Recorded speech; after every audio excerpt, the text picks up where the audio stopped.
In her Showtime series Web Therapy, Emmy-winning actress Lisa Kudrow, plays a therapist who cares more about herself than her patients. She is so impatient that, in fact, her online therapy sessions last only 3 minutes. Before we do anything like this or sign any documents, I was wondering whether you might be willing to let us go back to a 50-minute hour, especially since Haley and I will be doing the therapies together. No. Absolutely not. That defeats the entire purpose of this. It's 3-minute sessions, which is why it works. I mean, nothing you've said in your 50-minute sessions has ever even been slightly interesting until this. Lisa Kudrow, welcome. Thank you. Now, what kind of character is Fiona? She's impatient Yes. and superior and judgmental and inappropriate and the worst person to be a therapist. Did she have the credentials to be a therapist? No, none at all. She has a finance background. Yeah. And so that's that self-serving thing that comes But I'm into wondering, play. guys, if there's something to the 3-minute therapy session, because I was in marital counseling back in the day, and I guess I was taking too long because the therapist literally fell asleep. Oh, really? Yes. Okay. Or your problems were not that interesting. Charlie, I thought the problem was very interesting, but they literally fell asleep. So I'm thinking maybe Fiona, with her inappropriate self, is on to something with 3 minutes. Yeah, here's what's therapy. interesting about this, too. You produce, act, write. Right, it? Yes. And you created this as a web. And it's also a web series. It still lives as a web series. And Don Roos, who's a fantastic writer-director, and Dan Bugatinsky was in that clip. Dan Bugatinsky. That's his name. I just like saying the name. That's my partner. Well, we write outlines and then it's improvised, which I think is what's fun for people who come in.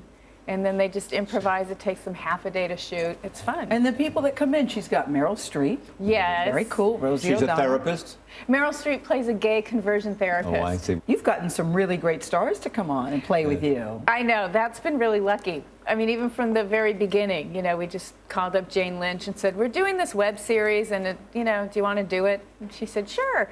People want to play with us. And then as they see it, they'll say, I think this is really funny. And that's when I pounce and say, great, do you want to do it? We'll sign you up. How did you come up with the idea?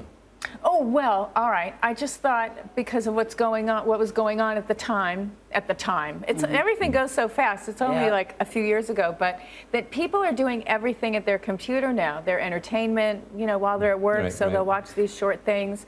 And a lot of errands are being done online, and I thought it would be very funny if people thought they'd knock out therapy. No, see, I'm so technically challenged. But for you, Lisa Kudrow, for a lot of people, you will forever be Phoebe. Right. And from Phoebe from Friends, of course. Right. And are you saying that was a part of my life, and I realized that was then, this is now? Do you miss her? Yes, but I think we were also pretty appreciative of and grateful for what we had with each other and in the show while we were doing it too. So there are no regrets and no missed opportunities or appreciation as far as that goes at all. But when you're traveling and on a plane, people come up and mostly want to talk about Phoebe? Not as much anymore, because now the really fun thing is people are coming up and saying, oh, I love your show. And someone will say, I love Who Do You Think You Are? Yeah. And then the other person will say, no, I was talking about web therapy. And that's very fun. That's really fun. And of course they all mostly know me from Friends, but it's nice that there are these other things now. So you're the mother of a teenager. What's that like for you, Lisa Kudrow? Well, he's a sweet, there he is. He's really sweet. So we don't have much nastiness. It's just that normal, like, how was school? Fine. Same as always. Yes. I want to talk. I find this is what I figure. This is what I think works. You have to ask them a question that doesn't require a monosyllabic answer. Yeah. So they have to come up with something where they have to have a conversation with. But he's smarter than that. Try that next time. He's smart. I have. He's smarter than that. Okay. Thank you, Lisa. Thank you. Continued success. Thank you. Continued success. Great to have you here.